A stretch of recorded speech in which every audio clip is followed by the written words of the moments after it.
por Richard Dixon, de entrevistas com alguns dos principais participantes.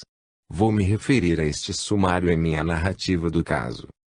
Lawrence Vernon nasceu a 16 de abril de 1864, num lugar a cerca de 7 milhas de Watseka, Illinois. Sua família mudara-se para Watseka 1º de abril de 1871. Mudaram-se para uma casa a cerca de 200 metros da do Sr. B. Rolfe e família. As duas famílias mantiveram uma amizade formal e distanciada. Perto do outono de 1871, a família Vernon mudou-se das vizinhanças dos Rolfes, e nunca mais viveu perto deles senão nos limites do extremo oposto da cidade. Em julho de 1877, Lawrence começou a ter ataques ou transes. Pensava-se que ela tivesse enlouquecido. O Sr. Rolfe, cuja filha falecida, Mary Rolfe, tivera períodos de desequilíbrio, persuadiu o Sr. Vernon a deixar que trouxesse o Dr. W. Stevens para vê-la. O Dr. Stevens e o Sr. Rolfe visitaram Lawrence a 31 de janeiro de 1878. Parece que várias pessoas mortas controlavam Lawrence e falavam através dela. Depois de ser hipnotizada pelo Dr. Stevens, ela disse que uma tal Mary Rolfe queria vir. Ao que disse o Sr. Rolfe: sim, deixa vir, gostaríamos que ela venha. Na manhã seguinte, a moça começou a dizer que era Mary Rolfe, que morrera aos 18 anos, em julho de 1865. Quando Lawrence tinha só 1 ano. Cerca de uma semana depois, a Sra. B. Rolfe e sua filha, Sra. Minerva Alter, irmã de Marie, ouvindo falar daquela extraordinária mudança, foram ver a moça. Chegando lá, ao avistá-la, Marie, isto é, Lawrence controlada por Mary Rolfe, olhando pela janela, exclamou, exultante: ali vem mamãe e minha irmã Nerviel, nome pela qual Marie costumava chamar a Sra. Alter na juventude. Ao chegarem à casa, ela abraçou-as, chorou e gritou de alegria, e parecia felicíssima por encontrá-las. Daqui por diante, sentiu mais saudades de casa do que nunca. Por vezes, parecia desvairada de vontade de ir para sua casa.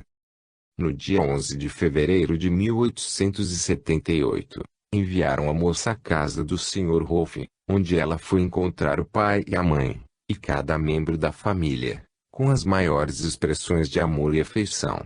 Interrogada sobre quanto tempo ficaria, respondeu: os anjos me deixarão ficar até algum dia de maio, e ficou em sua casa até o dia 21 de maio, 3 meses e 10 dias, como uma irmã e filha feliz, num corpo emprestado. A garota, agora em sua casa, parecia perfeitamente feliz e contente, conhecendo cada pessoa e cada coisa que Marie conhecera em seu corpo original. Reconhecendo e chamando pelo nome os amigos e vizinhos da família de 1852 a 1865. Chamando a atenção para dúzias, sim, centenas de incidentes que transpiraram durante sua vida natural. Durante toda a sua permanência na casa do Sr. Rolfe, ela não se lembrou nem reconheceu ninguém da família do Sr. Vernon. Numa noite, no fim de maio, o Sr. Rolfe estava sentado na sala, esperando pelo chá e lendo o jornal, enquanto Marie estava no quintal. Ela perguntou à Sra. Rolfe se podia achar um chapéu de veludo que Marie costumava usar no último ano antes de morrer. Se achasse, que o colocasse na prateleira, para ver se Marie o reconheceria. A garota entrou e imediatamente exclamou, ao se aproximar da chapeleira: "Oh, ali está um chapéu que usava quando meu cabelo era curto." E então perguntou: "Mãe, onde está minha caixa de cartas?" "Ainda as tem." Ao que replicou a Sra. Rolfe: "Sim, Marie, tenho algumas delas." Ela, de imediato, pegou a caixa, com muitas cartas dentro. Quando Marie começou a examiná-las, disse: "Mãe, aqui está um colarinho que eu fiz." "Mãe, por que a senhora não me mostrou antes minhas cartas e coisas?" O colarinho fora preservado entre as lembranças da pranteada criança como uma das coisas bonitas que seus dedos fizeram, antes de Lurancy nascer, e assim Marie reconhecia continuamente cada coisinha e lembrava cada pequeno incidente de sua infância. O Sr. Rolf perguntou a Marie se ela lembrava de ter se mudado para o Texas, em 1857, ou alguma coisa assim. Sim, pai. E me lembro de ter cruzado o Rio Vermelho e ter visto muitos índios e lembro das meninas da senhora Redder, que estavam em nossa companhia. E assim ela, de tempos em tempos, mencionava pela primeira vez coisas que aconteceram de 13 a 25 anos antes. Depois de umas poucas e breves reaparições, a personalidade de Lurancy retornou completamente a 21 de maio de 1878 e passou a ficar no controle, a parte breves intervenções de Marie, quando Lurancy visitava os Rolfs. A saúde de Lurancy continuou boa, e não voltaram os ataques. A explicação mais simples deste caso curiosíssimo é a dramatização, deliberada ou histérica. Lurancy, poder-se-ia supor, apesar de não viver perto dos Rolfs, pode ter ouvido algum mexerico sobre eles. Depois de ter ido viver com eles, teve toda a oportunidade de captar elementos triviais de informação. Não temos relatórios literais de seus diálogos com os Rolfs, relatos em que as sugestões, perguntas esclarecedores, etc., que provavelmente ajudariam, poderiam ser detectadas e de onde numerosos erros que ela pode ter cometido poderiam ser conhecidos, ao invés de serem deixados enterrados e esquecidos. Tudo isto é verdade e perfeitamente discutível, mas não acho convincente. Quando Odgson visitou a Tisseca em abril de 1890, obteve das testemunhas, neste caso, a irmã de Marie, Minerva, detalhes como os seguintes. Lurancy, como Marie Rolf, ficou na casa da senhora Alter por algum tempo, a quase cada hora do dia. Algum pequeno incidente da vida de Marie Rolf era relembrado por Lurancy. Numa manhã, ela disse, ali nas groselheiras foi onde a prima lhe pôs graxa no olho da galinha. Ali era prima de Marie Rolf, e vivia em Peoria, Illinois. Ela visitou os Rolfs quando Marie vivia, e com ela brincava. Esse incidente aconteceu muitos anos da morte de Marie Rolf.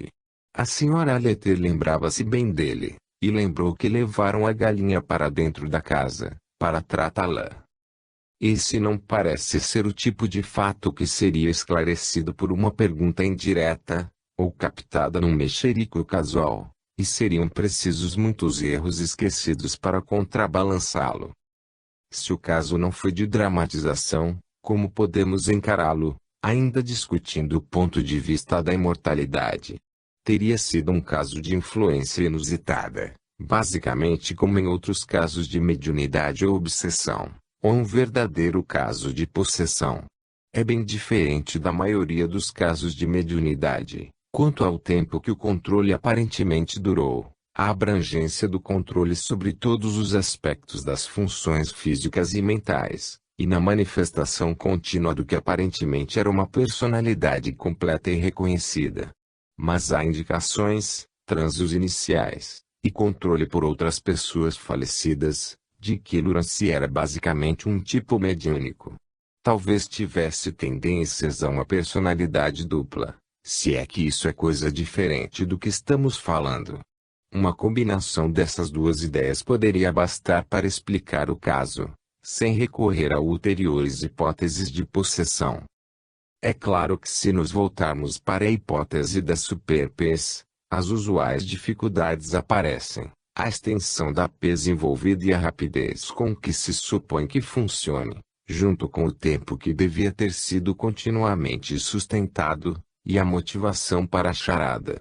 Mas antes de se rejeitar esta hipótese como extrapolando qualquer coisa que saibamos sobre pes, é preciso relembrar o ponto óbvio que citei várias vezes antes, que a própria hipótese de influência postula uma forma de telepatia, entre o influenciador e o influenciado, que teria algumas destas características criticáveis.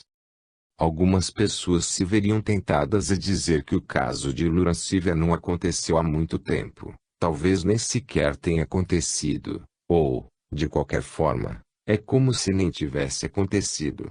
No entanto, há um outro, muito mais recente, e é até mais notável, que apresenta características análogas, e que foi estudado por pessoas que consideram totalmente os padrões de evidência que devem ser aplicados na investigação de tais casos. Refiro-me ao caso de Uttar Udar, relatado por Stevenson e Pasricha no jornal da ASPR de julho de 1980. Uttar é uma senhora solteira, nascida em 1941, e que mora em Nagpur, Maharashtra, Índia. É professora em meio período do curso de pós-graduação de Administração Pública, da Universidade de Nagpur. No começo de 1974, a personalidade normal de Uttara foi repentinamente substituída por uma bem diferente, que chamava a si mesma Charada. Charada ficou no controle por várias semanas, e desde então reapareceu pelo menos 30 vezes, por períodos de um dia a 7 semanas.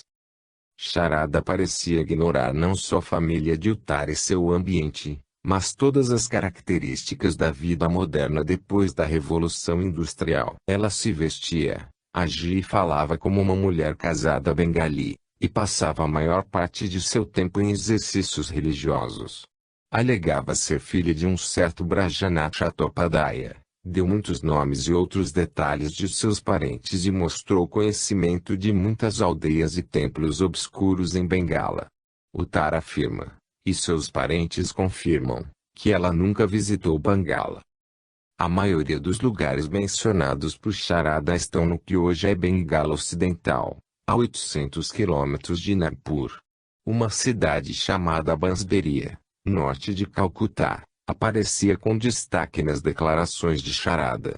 Transpirou que uma família de nome Chattopadhyaya ainda vive lá. O chefe desta família tem uma genealogia do período de 1810 a 1830, no qual, segundo algumas indicações, Charada viveu. Esta genealogia inclui os nomes de 5 homens citados por Charada, e no grau de parentesco que ela disse ter, como filha de Brajanath Chattopadhyaya. Infelizmente, só são citados nomes de homens, de modo que não pode confirmar ou negar diretamente a existência de Charada. A parte relevante da genealogia foi publicada em 1907 numa revista bengali que circulava na área de Bansberia. Charada alega ter desmaiado depois de ter sido picada por uma cobra aos 22 anos. E não teve consciência de nada até ter acordado em sua atual existência intermitente. O aspecto mais estranho do caso ainda está para ser contado. Charada, de início, não mostrou nenhum conhecimento de Maratha, a língua nativa de Uttara. Desde então, aprendeu algumas frases, mas falava bengali fluentemente, língua da qual Uttara nega qualquer conhecimento. Absolutamente não há questão sobre a fluência de Charada em bengali. 6 pessoas, de língua bengali, bem educadas que conversaram com ela, por vezes por longos períodos, testemunharam isto. Pasricha fez uma gravação de Charada, e os autores também possuem outra fita com uma transcrição parcial. Já comentei sobre a importância de casos de xenoglossia de resposta e sobre as dificuldades que apresentam para a hipótese da superpes. Concomitantemente, é de primacial importância inquirir até que ponto pode ser provada a alegação de Uttara de não ter tido nenhum conhecimento prévio de bengali. Na escola, teve algumas aulas sobre leitura em outras línguas que não Maratha, e que incluíam o bengali. Mas ela foi ensinada a pronunciar as letras dos escritos com sons do Maratha, ao invés do bengali. Seu pai tinha alguns amigos da comunidade bengali em Nagpur, mas nenhum deles falava bengali com ele, que não conhecia a língua. Os pais de Uttara e 2 de suas irmãs negaram que ela tenha tido qualquer oportunidade de aprender bengali. Um irmão que vivera em Orissa, e aprender um pouco de bengali, afirmou nunca ter falado nesta língua em sua presença. Stevenson e Pasricha passaram muito tempo perguntando e entrevistando pessoas de língua bengali que poderiam ter comunicado a ela algum conhecimento. Não tiveram sucesso. A título de conclusão, não poderia fazer nada melhor se não citar as conclusões de Stevenson e Pasricha. As notáveis alterações de personalidade, neste caso, têm alguma semelhança com os transes mediúnicos, mas as diferenças são maiores que as semelhanças. Os transes mediúnicos são quase sempre induzidos voluntariamente, ao passo que a personalidade, de Uttara, sofreu mudança totalmente involuntária. Os transes mediúnicos usualmente duram 1 hora ou 2, no máximo. Charada permaneceu no controle por dias, às vezes, por semanas. O caso também tem alguma semelhança com os casos de personalidade dupla, mas a personalidade secundária comum alega ser mais ou menos contemporânea e conhecida da primária, ao passo que Charada descreveu uma vida em outra parte de seu país, e cerca de 150 anos antes. Ademais, a personalidade secundária comum não tem poderes paranormais, muito embora tenha havido raras exceções. A capacidade de Charada de falar fluentemente o bengali constitui, em nossa opinião, uma habilidade adquirida paranormalmente. O caso também se assemelha, em alguns aspectos, a casos de reencarnação, mas em tais casos, usualmente, o sujeito começa a falar sobre a vida anterior que alega lembrar-se, entre as idades de 2 e 5 anos. Ademais, a personalidade comum de uma tal criança raramente é suprimida completamente, como aconteceu com a de Uttara, durante a narrativa de suas memórias. A isto só posso acrescentar o seguinte: se de fato é verdade que as habilidades linguísticas requeridas para uma xenoglossia fluente de resposta não possam ser transmitidas por telepatia, esse caso, isto, é claro, se aceitarmos seus aspectos paranormais, pareceria deixar-nos com uma só escolha entre possessão real e reencarnação, pois tanto a teoria da superpes como a da influência, que também envolve telepatia, seriam excluídas. 11. Reencarnação. Não pode haver assunto que mais efetivamente separe otimistas de pessimistas que o da reencarnação. O mundo futuro será tal que um homem racional desejaria renascer nele. Devo confessar ser um pessimista. Ao passo que posso tolerar com fortaleza e mesmo curiosidade a ideia que eu possa ter me reencarnado várias vezes no passado, a perspectiva de encarnações futuras me perturba profundamente. Estou inclinado a aplicar a reencarnação em particular uma observação feita pelo falecido professor C.D. Druade concernente à imortalidade, em geral, tendo tido a sorte de tirar uma enguia de um saco cheio de cobras d'água. Não quero arriscar a pôr a mão no saco de novo. Enguias, ao que me parece, já são raras hoje, e no futuro deverão ser uma espécie em extinção. Meu pessimismo não tem importância para a atual discussão, exceto que meus leitores precisam ser advertidos contra ele. Parece, de fato, que não é amplamente compartilhado. Nas décadas recentes, um crescimento no interesse sobre o pensamento oriental trouxe uma maior consciência das filosofias reencarnacionistas. Pesquisas de opinião sugerem que, na Europa e na América, a crença na reencarnação está crescendo.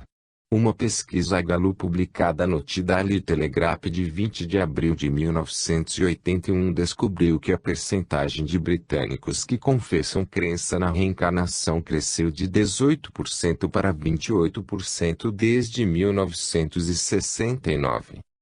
O que nos ocupa de momento, porém, não é a extensão da crença na reencarnação, mas se a crença pode ser sustentada apelando para fatos empíricos. Pois, se a reencarnação é uma forma de imortalidade, evidência de reencarnação é evidência de imortalidade. Em seu Human Personality and its Survival of Bodily Death, Personalidade Humana e sua Sobrevivência à Morte Corporal, uma pesquisa maciça dos materiais coligidos pela SPR em seus primeiros 20 nós, F. W. H. Myers escreveu. Para a reencarnação, atualmente não há evidência válida, e é meu dever mostrar como afirmá-la numa dada circunstância. Constitui, por si só, um forte argumento em favor da autossugestão. Myers continua comentando a forma reencarnacionista do espiritismo que, do meio do século XIX em diante, propagou-se na França e no Brasil através da influência de Allan Kardec. Kardec, diz Myers, assumiu princípios reencarnacionistas, reforçou-os, como a razão para crer, por forte sugestão da mente de vários automatistas, e difundiu-os em obras dogmáticas que tiveram muita influência, principalmente entre nações latinas, por sua clareza, simetria e verossimilhança intrínseca. Mas os dados coligidos foram absolutamente insuficientes. A avaliação da evidência da reencarnação feita por Myers, tal como foi feita em sua época, parece-me amplamente correta. Nem houve qualquer reviravolta nas evidências na primeira metade do século XX. O espiritismo anglo-americano permaneceu, de um modo geral, oposto à ideia, e recebeu pouca atenção da SPR e da ASPR antes da publicação de A Critical Examination of the Belief in Life After Death, um exame crítico da crença numa vida após a morte, do professor C.J. Ducasse, 1961, e das investigações de alguns casos pelo professor Ian Stevenson, que discutirei abreviadamente. Hoje, o quadro é muito diferente. Temos muita evidência aparente da reencarnação, algumas atingindo um padrão que requer a sua inclusão em alguma pesquisa geral da evidência da sobrevivência. A evidência de reencarnação pode ser dividida em duas categorias amplas. Primeiro, declarações feitas por sensitivos de uma certa espécie, concernentes às supostas vidas passadas de seus clientes, sendo as leituras de vidas de Edgar Cayce os exemplos mais famosos. Segundo, temos numerosos casos de pessoas que alegam ter lembranças, mais ou menos detalhadas, de suas encarnações anteriores. Não discutirei a evidência da primeira categoria, não porque creia que os sensitivos envolvidos nunca dêem indicações de ter faculdades paranormais, mas porque pesquisar e avaliar estas indicações requereria muito mais esforço e produziria um resultado não compensador. Evidência da última categoria, as alegadas lembranças de vidas anteriores, pode, para nossos propósitos, ser ainda subdividida em três classes: evidência a partir de regressão hipnótica nas vidas passadas, lembranças de adultos, não hipnotizados, de suas encarnações anteriores e lembranças de crianças sobre encarnações anteriores. Regressão hipnótica. A mais bem conhecida dessas classes é, sem dúvida, a das regressões hipnóticas em vidas passadas. Não sei quem primeiro pensou em fazer tais experiências. Elas são um desenvolvimento quase óbvio de algumas das demonstrações, fazer com que pacientes hipnotizados sejam Napoleão, ajam como uma criança de 5 anos, etc., que se tornaram parte do repertório padrão de magnetizadores itinerantes e eletrobiologistas de meados do século XIX. Esse truque pode ser feito com sujeitos hipnóticos moderadamente bons. Espíritas da escola de Kardec certamente já haviam tentado regressão hipnótica às vidas passadas antes do ano de 1890 e, em 1911, a prática recebeu algum impulso pela publicação do Coronel A. de Rochas, Les Vies Successives, As Vidas Sucessivas. O Coronel de Rochas projetou seus sujeitos para a frente, em encarnações futuras, bem como para as passadas, mas não ouvi dizer de ninguém que, ao ler Les Vies Successives, tenha encontrado a história de sua vida presente ali. Talvez por isso o livro seja raro. A moda moderna, quase fanatismo, de regressão hipnótica data da publicação, em 1956, de The Search for Bride Murphy, A Busca de Bride Murphy, de M. Bernstein. Desde então, e especialmente durante os últimos anos, fomos assaltados por numerosos livros, artigos de jornal e programas de rádio e TV sobre o assunto. Muitos continham relatórios sobre novos casos. Uma escola de hipnoterapia marginal está crescendo, enfoca perturbações do comportamento nesta vida buscando suas causas numa vida anterior. Os praticantes deste pensamento parecem aceitar uma cura como validação suficiente da história do paciente e, indiretamente, de sua estrutura teórica. Aqui temos o erro clássico do psicoterapeuta sobre outro disfarce. Deve ficar logo claro que tem as mais fortes reservas sobre o material de regressões hipnóticas. No mínimo, deve-se admitir que os sujeitos destas experiências, por vezes, contam uma boa história, melhor do que se suporia que ordinariamente pudessem inventar. O procedimento de indução hipnótica parece liberar neles poderes de imaginação criativa, que não sabiam possuir. Talvez isto ajude a explicar os aparentes sucessos das hipnoterapias reencarnacionistas que mencionei há pouco. Mas também incluem certas armadilhas para o investigador. As histórias, por vezes, são tão dramáticas, tão cheias de interesse humano, que só se pode desejar que sejam verdadeiras. E então pode-se ser levado a aceitar como evidência algo que não suportaria um minucioso exame crítico. Por exemplo, um caso que tornou-se amplamente conhecido relaciona-se ao suposto massacre, em 1190, de uma família judia que se refugiara na cripta de uma igreja identificada como a de Santa Maria, em Castlegate, York. Na data da regressão hipnótica, não se sabia que essa igreja tinha uma cripta. Depois, ela foi desenterrada, e subitamente a história pareceu mais provável. Toda a regressão agora era um relato crível do que poderia ter acontecido em York, em 1190. A única evidência apresentada de que a cripta realmente existiu é uma declaração de segunda mão de que um operário desconhecido descobriu o que poderia ser uma cripta, abaixo do coro. Foi imediatamente bloqueada antes de poder ser adequadamente examinada. Criptomnesia.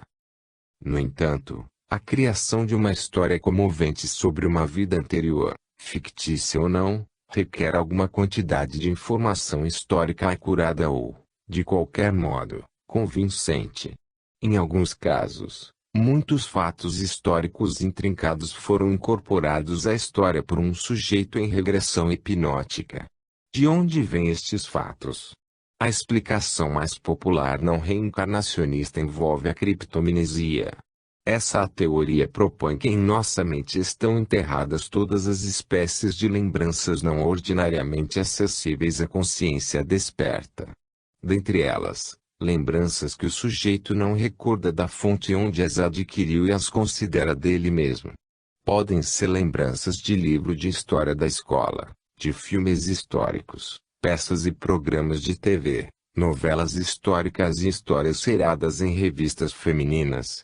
Assim por diante. Isto pode resultar numa grande quantidade de informações. Atualmente, os cineastas se esforçam muito para apresentar o ambiente exato em filmes históricos, e os novelistas históricos acrescentam bibliografias a seus livros. Todas estas memórias enterradas podem, em certas circunstâncias, se manifestar. Podem aparecer no estado normal de consciência desperta, sem se ter lembrança de sua fonte. Vários casos de plágio literário quase certamente se originaram desta forma. Podem emergir por escrita automática, ou em sonhos, ou em estados induzidos por drogas, e podem ser lembrados e embelezados sob hipnose. Essa é a teoria, e para alguns ela parece tão obviamente correta que, dado que a criptomnesia ocorre, não há necessidade de se preocupar mais com a explicação de casos de regressão hipnótica em que detalhes históricos verificados foram obtidos. Mas esta atitude é, no máximo, uma supersimplificação, por duas razões. A primeira é que, muito embora, sem dúvida, exista alguma evidência de criptomnesia, esta evidência é pequena em relação ao peso de outros elementos que são usados para apoiá-la. Muitos pesquisadores modernos no campo do hipnotismo simplesmente negariam que a hipnose facilita a lembrança. Experiências apropriadamente projetadas não revelam tal efeito. Isto, porém, não é uma negação de que a criptomnesia possa ocasionalmente ser exibida, mas só uma negação de que a hipnose conduz especificamente à emergência de memórias cuja fonte normal o sujeito tem esquecido. O exemplo mais citado de criptomnesia comprovada, o caso Blanche Poennings, ocorreu durante hipnose. Blanche Poennings foi o nome dado por um espírito contatado sob hipnose por uma moça identificada apenas por Senhorita C. Blanche deu muitos detalhes excepcionalmente intrincados sobre sua genealogia e vida no tempo de Ricardo II e Henrique IV. Subsequentemente foi descoberto, através de uma prancheta de escrita automática, que a senhorita C operava em estado consciente, e que quase todos estes detalhes vieram de uma novela que lhe foi lida na infância, A Comtesse Maud, Condessa Maud, de Emilie S. Holt. O conteúdo da novela, em que Blanche Poennings é apenas um personagem secundário, fora substancialmente rearranjado, não sem criatividade. Pode-se ver agora que, em diferentes circunstâncias, esse material poderia ter emergido como uma fantasia reencarnacionista. Um psicólogo finlandês, R. Kampmann, obteve resultados comparáveis de uma série de experiências com crianças que fez regredir hipnoticamente a vidas passadas. Pela simples técnica de, sob hipnose, levar crianças até a ocasião em que elas obtiveram a informação sobre a qual estavam baseadas suas fantasias reencarnacionistas, ele era capaz de descobrir a origem dessas fantasias em livros e revistas. Mas esta técnica não é universalmente garantida. Outros hipnotizadores que tentaram o mesmo estratagema se defrontaram com negativas sobre tais fontes. A segunda razão pela qual deve-se hesitar antes de aceitar uma simples teoria de criptomnesia é que a própria teoria reencarnacionista envolve criptomnesia, só que as memórias enterradas recuperadas são memórias de uma vida anterior e não desta vida. Quaisquer condições que favorecem um tipo de criptomnesia, presumivelmente também favorecem o outro. Assim, não podemos argumentar que, pelo fato de o sujeito estar num estado, hipnose, que alguns creem favorecer a criptomnesia em relação a livros lidos, filmes vistos, etc., nesta vida, seja esta a explicação para os dados históricos corretos que ele está dando. A menos que descartemos a teoria reencarnacionista, e outros tipos de evidência que a sustentam, totalmente a priori, precisamos encontrar evidência para a teoria da criptomnesia, isto é, dirigida sobre eventos desta vida, a partir de características dos casos reais de regressão que se quer explicar. Esta conclusão é reforçada pelo fato recém-apontado que a evidência da criptomnesia não é tão forte que nos leve a considerá-la como ocorrência frequente. O apoio mais forte para a teoria da criptomnesia seria dado por uma demonstração de que, num determinado caso, toda a informação transmitida fosse encontrada numa só fonte, livro, artigo, filme, etc. B. O sujeito deveria ter tido acesso a esta fonte, e c. ele efetivamente tivesse consultado essa fonte. Destes fatores, A e B, podem não ser difíceis de estabelecer. Há vários índices facilmente acessíveis sobre novelas históricas, e qualquer caso que escape a estes dois critérios deve ser colocado de lado como evidência de reencarnação, com o argumento de que ali existe uma possível base para a criptomnesia. O estabelecimento de C seria primacial para estabelecer a hipótese de criptomnesia para o caso em questão. E isto não tem sido conseguido. Em alguns casos, o sujeito foi levado, por hipnose ou algum outro artifício, caso Kampmann hipnose, caso Blanche Poennings, prancheta, a lembrar, por si mesmo, da fonte da informação. Outra possibilidade, por óbvias razões raramente constatadas, é que a fonte de informação contenha um erro que o sujeito repita. Um bom exemplo disto foi trazido à luz recentemente pelo Sr. Ian Wilson num caso em que o hipnotizador foi Joe Keaton, expoente britânico da regressão. Um dos sujeitos de Keaton, uma moça, deu, sob hipnose, copiosos e coerentes detalhes de um julgamento onde ela, enquanto Joan Atterose, fora acusada de bruxaria. O julgamento teve lugar em Chelmsford em 1566. O sujeito de Keaton datou como 1556, data por erro colocada numa impressão vitoriana de um panfleto original raro descrevendo o julgamento. O erro foi copiado por alguns escritores subsequentes. Provas diretas dessa espécie da hipótese de criptomnesia são relativamente incomuns, e são pouco frequentes, não justificando-se ampliar a teoria para incluir todos os casos de regressão em que foi dada a informação comprovada. Porém, há um grupo substancial de casos que, embora não exista qualquer evidência de criptomnesia em relação a eles, não podem ser aceitos como fornecedores de evidências adequadas da reencarnação. Devem ficar naquele monte de não provados, ao qual, talvez, a maioria dos casos pertence. Tenho em mente, especificamente, duas espécies desses casos. O primeiro deles, não tão frequente como seria de se supor, é aquele em que um sujeito alega ter sido algum vulto histórico famoso, por exemplo, Neil Gwynn, Marie Antoinette ou Bomini e Prince Charlie. Quando a suposta encarnação anterior é, como estas, uma pessoa sobre quem muito se escreveu, exceto nas circunstâncias mais improváveis, será impossível provar que o sujeito não teve acesso a livro, artigo de revista, filme, documentário de TV, programa de rádio, ou seleções do Reader's Digest contendo informação pertinente. Assim, seria, com certeza, quase impossível rejeitar a criptomnesia. Considerações muito semelhantes aplicam-se ao segundo tipo. Os casos que são considerados comprovados, ou quase, pelo fornecimento de incontáveis detalhes ambientais corretos, a despeito do fato que as pessoas centrais dos dramas, as supostas encarnações anteriores dos sujeitos, não poderem ter a sua existência provada. Informação sobre lugares interessantes em períodos interessantes de sua história disseminam-se em novelas, teatro, museus, televisão, jornais locais, etc., e fica extremamente difícil assegurar que o sujeito de uma experiência de regressão nunca se deparou com nada disto. Uma proporção altamente significativa dos casos publicados, inclusive o célebre caso de B.D. Murphy, está incluída nessa categoria. Tomemos, por exemplo, outro dos casos de Joe Keaton.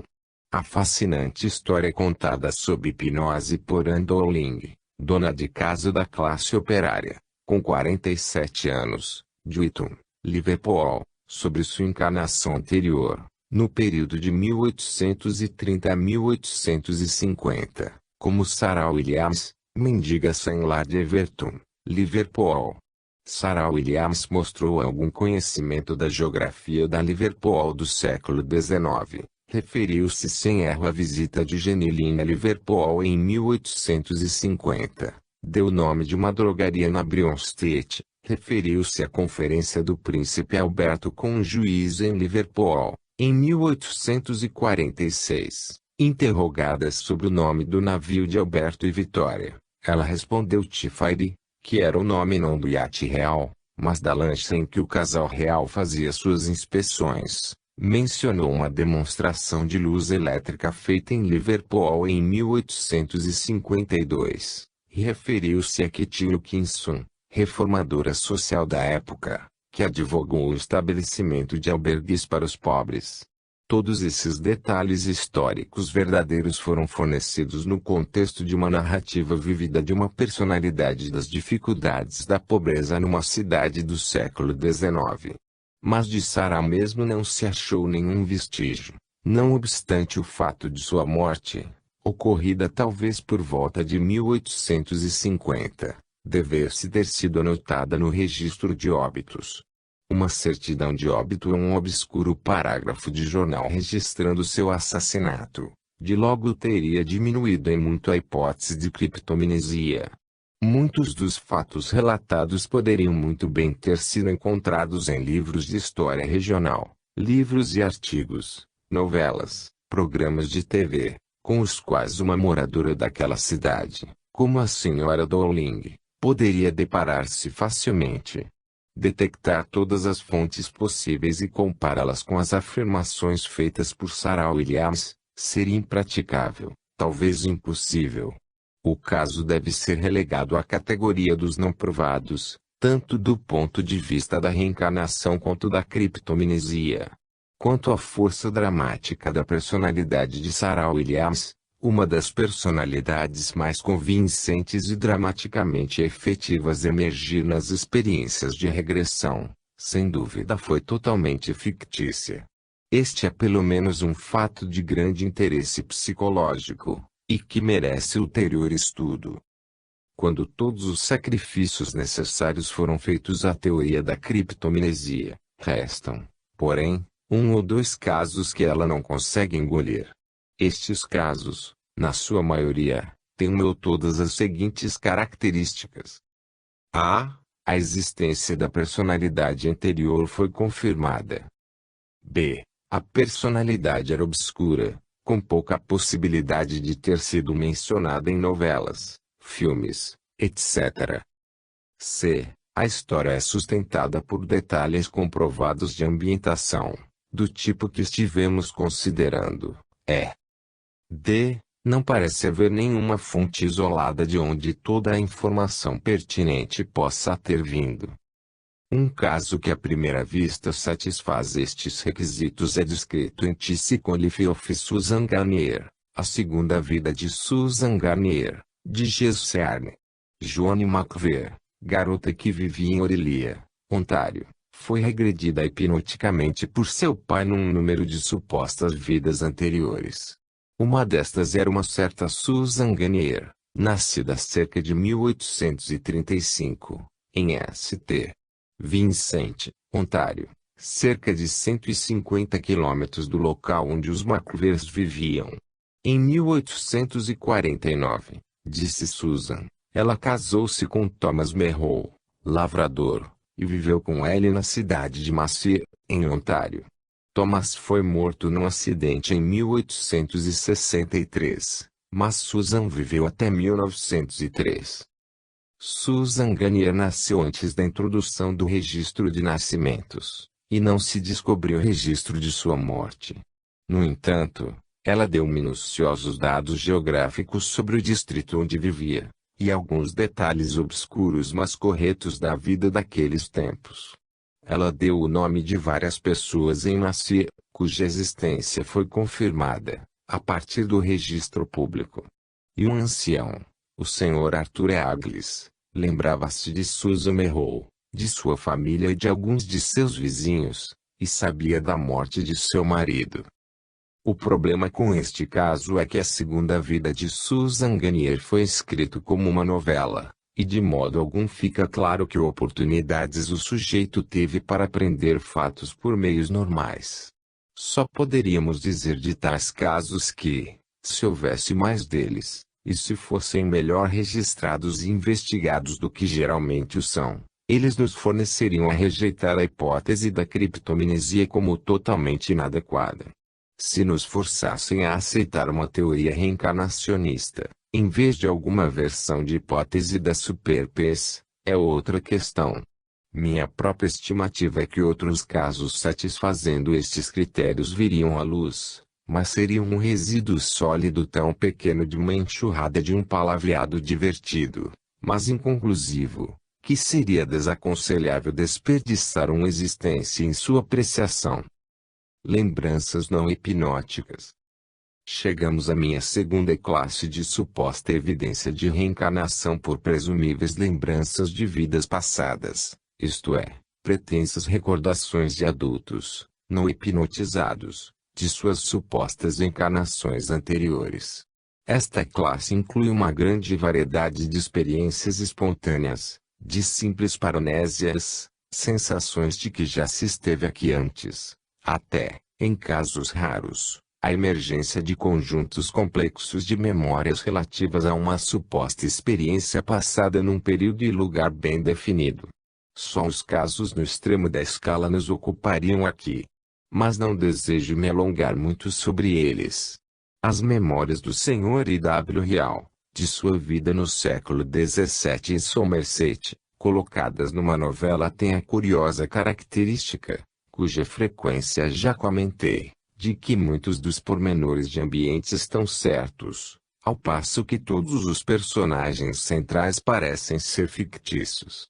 Sobre as lembranças do Dr. Arthur Guidon de sua encarnação como cátaro na França do século XIII, junto com as lembranças correlatas de vidas passadas de vários de seus pacientes e amigos, anônimos, todos agora reencarnados como um grupo, não posso oferecer comentários úteis. Ninguém, senão um especialista sobre a história daquele período, poderia avaliar adequadamente a quantidade de detalhes que foi recordada. Incluem nomes verídicos e relações familiares, detalhes da vestimenta cátara, práticas, símbolos, etc., e eventos da história dos cátaros.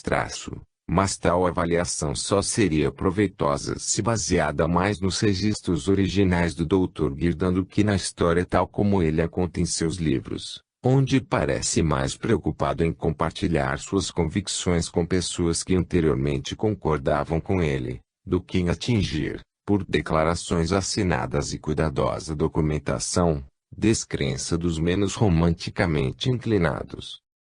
Crianças reencarnadas. Minha terceira e final classe de alegadas memórias de vidas passadas é a das supostas lembranças de crianças pequenas. Exemplos ocasionais destas histórias acabaram na imprensa ocidental, na primeira metade deste século. Mas, de longe, o caso mais impressionante de investigações nesta área, de fato, em qualquer área de pesquisa em reencarnação, foram as conduzidas desde 190 pelo professor Ian Stevenson, da Universidade de Virgínia. Para executar suas investigações no local, Stevenson empenhou-se em frequentes e extensas viagens. O resultado foi uma série de 4 volumes substanciais. A série ainda continua, contendo ao todo relatos sobre os 52 casos e várias outras descrições mais curtas de casos individuais. Stevenson tem de 15 a 20 vezes mais casos arquivados. A maior parte do trabalho de Stevenson parece ser sua justa apreciação dos cânones da evidência contra a qual tais casos devem ser postos à prova, apreciação que ele sempre conserva à sua frente, e na frente de seus leitores. Isto não quer dizer que todos ou mesmo muitos dos seus casos satisfaçam inteiramente a estes cânones, nem ele alega que o fazem. O fato é que ele expõe aos seus leitores, tão completa e sinceramente quanto pode, os elementos de que eles precisam para formar suas opiniões. Ele mesmo forneceu deliberadamente o máximo da munição que seus críticos usaram contra ele. E ele exigiu réplicas independentes de sua pesquisa. Os métodos de investigação de Stevenson, como o esboço de seus relatórios, a que estão de perto associados, foram desenvolvidos no estágio inicial de sua pesquisa, e naturalmente refletem os assuntos sobre os quais é vital ter informação ao avaliar um caso dessa espécie. Os fatos que aparentemente associam uma criancinha, que vamos chamar personalidade atual, a uma pessoa morta definitivamente identificável, que vamos chamar personalidade anterior, podem ser de 3 naturezas. Há declarações feitas pela personalidade atual sobre as memórias de sua vida enquanto personalidade anterior. Há comportamentos, práticas, atitudes, habilidades, e assim por diante, mostrados pela personalidade atual, que concordam com os da personalidade anterior. E há lembranças da personalidade atual sobre os amigos, parentes, pertences, casa, da personalidade anterior. E quando os pais da criança descobrem que aquela personalidade anterior realmente existiu, quase sempre cedem à curiosidade e os pedidos da criança, e arranjam uma visita à família da personalidade anterior. Obviamente, a primeira coisa que precisamos saber é que declarações a criança fez, que comportamentos notáveis exibiu, e em que idade isso começou. É especialmente importante saber que coisas relevantes a criança disse e fez, antes de conhecer a família da personalidade anterior. Depois do primeiro encontro, pode haver contaminação das memórias da personalidade atual, especialmente se, como não é raro, ela se torna um visitante regular da casa da personalidade anterior. Só em alguns casos um investigador ou uma pessoa independente conseguiu fazer uma lista das declarações da personalidade atual antes do primeiro encontro. Na falta de uma tal lista, a melhor tática do investigador é obviamente entrevistar em pormenor, primeiro, é claro, a criança, e depois, o máximo de pessoas que a viram antes do primeiro encontro, ouviram o que disse, observaram seu comportamento, etc. A entrevista separada de uma multiplicidade de testemunhas pode ajudar a focalizar ou resolver erros de testemunhas, exageros retrospectivos e tendências a pensar que a criança fez, antes do primeiro encontro, afirmações que de fato só disse depois. Outra questão crucial é como foi o primeiro encontro entre a família da personalidade atual e a da personalidade anterior. O reconhecimento foi mesmo espontâneo? Que pistas teriam sido dadas pelas pessoas presentes? Que enganos podem ter sido descuidados na excitação do momento? E assim por diante. Aqui, de novo, só temos uns poucos casos em que um investigador de fora, alerta quanto a estas possibilidades, esteve presente como cronista daquele dia. De novo temos geralmente de confiar em entrevistas detalhadas com testemunhas oculares, e aferição cruzada de suas declarações. A questão seguinte é o quanto o que a criança diz e faz concorda com o que é conhecido da vida da personalidade anterior, da morte e das características.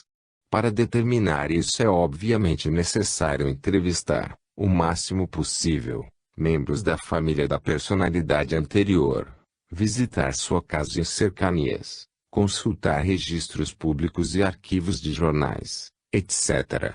Estes procedimentos podem ajudar a esclarecer a questão remanescente, se a criança pode ter aprendido fatos relevantes sobre a personalidade anterior por meios normais. Com crianças tão pequenas, a lembrança criptominésica de uma necrologia de jornal parece altamente improvável.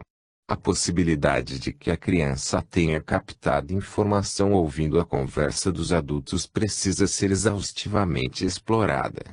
Em alguns casos, a criança é, a priori, tida pelos pais como reencarnação de outro membro da família, e então o perigo é bem real. Mas, em muitos casos, os pais negam saber qualquer coisa sobre a personalidade anterior antes das revelações da criança. Suas negativas, porém, precisam ser verificadas à luz das situações geográficas das duas casas, e de quaisquer linhas ordinárias de comunicação que possam ser descobertas entre elas. A tarefa do investigador é que é muito semelhante à do detetive. E, de fato, ele precisa, é claro, estar sempre em guarda contra sinais de fraude e de exploração financeira do caso. Dado este pano de fundo de problemas complexos e interrelacionados, pode-se logo ver por que Stevenson apresenta seus relatórios daquela maneira. Usualmente, começa com um sumário do caso, indicando como ouviu falar dele pela primeira vez, quando visitou pela primeira as famílias envolvidas, quem participou da investigação com ele, e assim por diante, dá a lista das pessoas que entrevistou, com ou sem necessidade de intérprete, estabelece fatores geográficos relevantes e considera possíveis linhas normais de comunicação, apresenta sua informação sobre a vida e a morte da personalidade anterior, tabula as principais declarações e reconhecimentos, diz se são acertos ou não, e, se são acertos, explica por quê, discute outros assuntos relacionados, considera os aspectos comportamentais do caso, padrões de comportamento, habilidades e atitudes que a personalidade atual parece compartilhar com a prévia, comenta os aspectos paranormais do caso e, por fim, menciona o desenvolvimento do caso, visitas de acompanhamento, etc. É sua prática geral e prudente acompanhar um caso por um período de anos para ver o que pode vir à tona. Agora voltar-me para algumas características gerais ou estatísticas da casuística de Stevenson. Será conveniente mencioná-las sob dois títulos, a saber, características ocorrentes em casos de todas as culturas estudadas e características associadas à cultura. Características ocorrentes em todas as culturas estudadas. 1. A maioria dos sujeitos está entre 2 e 4 anos de idade, quando começam a falar de suas vidas anteriores, isto é, assim que começam a falar. 2. Estas memórias vêm, na maioria, no estado de vigília. 3. Usualmente, cerca de 90% das afirmações dos sujeitos sobre sua vida anterior estão certas. 4. Na maioria dos casos, os sujeitos param de falar sobre suas vidas anteriores entre as idades de 5 a 8 anos. As memórias deles usualmente não sobrevivem até a idade adulta, muito embora haja exceções. 5. Numa elevada percentagem de casos, a personalidade anterior teve morte violenta e, frequentemente, precoce. 6. Os eventos relacionados, ou procedentes à morte da personalidade anterior, tendem a ser proeminentes entre as memórias do sujeito. 7. A personalidade presente provavelmente renasce a poucos quilômetros da casa da personalidade anterior, e fala a mesma língua. Há muitas exceções à primeira parte desta regra, mas as exceções diminuem, à medida que a distância aumenta. É preciso, claro, ter em mente que a verificação da existência da personalidade anterior pode ficar mais difícil com a maior separação das famílias envolvidas. Características ocorrentes relacionadas à cultura. 1.